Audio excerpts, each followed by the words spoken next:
अस्सलाम वालेकुम। कैसे हैं आप लोग? आई होप आप खैरियत से होंगे। और चैनल पर न्यू विज़िट करने वाले चैनल को लाइक, सब्सक्राइब और शेयर ज़रूर कीजिएगा। Thank you.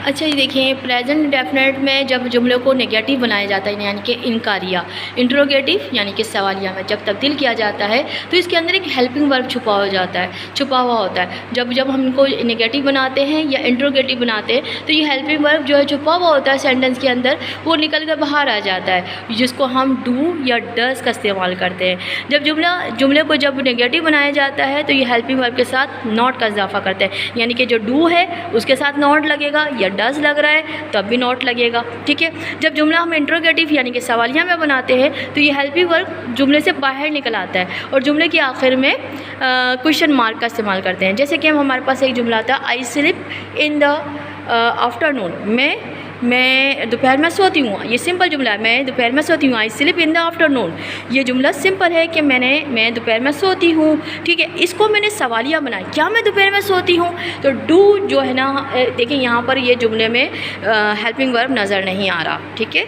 ये यहाँ पर क्या होता है, छुपा हुआ होता है। यहाँ होता है, यह अमूमन छुपा हुआ होता है। लेकिन जब हम इसको, ये ज़ाहिर कब होता है, जब हम इसको इंट्रोगेटिव बनाते हैं या नेगेटिव बनाते हैं तो ये छुपा हुआ वर्ब जो है बाहर निकल आता है।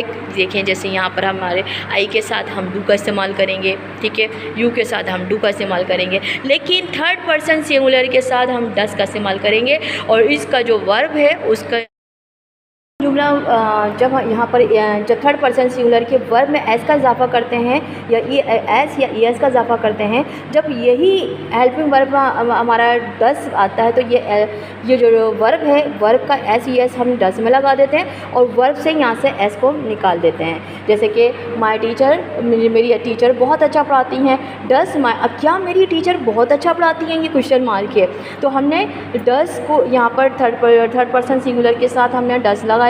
डस माई टीचर टीच, अब यहाँ पर ई एस का इजाफा करा था हमने टीच, लेकिन यहाँ पर हम सिर्फ टीच का करेंगे क्योंकि यहाँ का जो हमने वर्ब में से एस और एस को निकाल के यहाँ के हेल्पिंग वर्ब में लगा दिया है। तो यहाँ पर हम कहेंगे माई टीचर टीच एक्सीलेंट, क्या मेरी ये टीचर बहुत अच्छा पढ़ाती हैं, तो ये क्वेश्चन मार्क हो गया और क्वेश्चन मार्क को हमने क्वेश्चन मार्क से हमने शो करना है। फिर इसके बाद हम जब नेगेटिव में आते हैं, इसी जुमलों को बनाते हैं कि मैं दोपहर में नहीं सोती हूँ, आई डू नॉट। अब ये जो है ना, एक्चुअली आई के बाद जो है सब्जेक्ट है, सब्जेक्ट के बाद जो है ना हेल्पिंग वर्ब यहाँ छुपा हुआ होता है, यहाँ होता है। और जब नेगेटिव करते हैं तो ये वापस अपनी जगह पर आ जाता है। डू हमें हेल्पिंग वर्ब को यहाँ पर निकाल देते हैं और नॉट का इजाफा करते हैं। मैं दोपहर में नहीं सोती हूँ, I don't sleep in the afternoon, मैं दोपहर में नहीं सोती हूँ।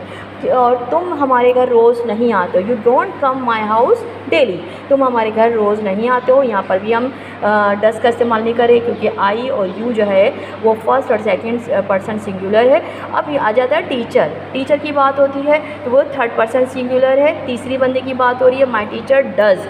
अब देखें यहाँ पर भी नेगेटिव में भी डज आ गया, डज नॉट। अब जो हेल्प वर्ब में हम एस और एस का इजाफा करते थे वो हमने कहाँ लगा दिया, हेल्पिंग वर्ब में लगा दिया और यहाँ से हमने वर्ब से निकाल दिया। तो my teacher does not teach excellent, मेरी टीचर अच्छा नहीं पढ़ाती हैं। तो आई होप कि आपको ये तमाम रूल्स अपने रजिस्टर में आप लिख लेंगे और इनको समझ लेंगे, इनकी प्रैक्टिस करें।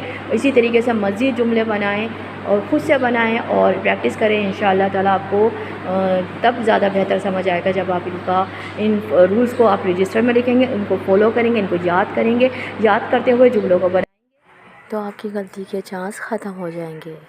रोज़ाना का आप मेहनत करें, इंशाल्लाह आपकी इंग्लिश स्किल्स इंप्रूव होगी। Thank you.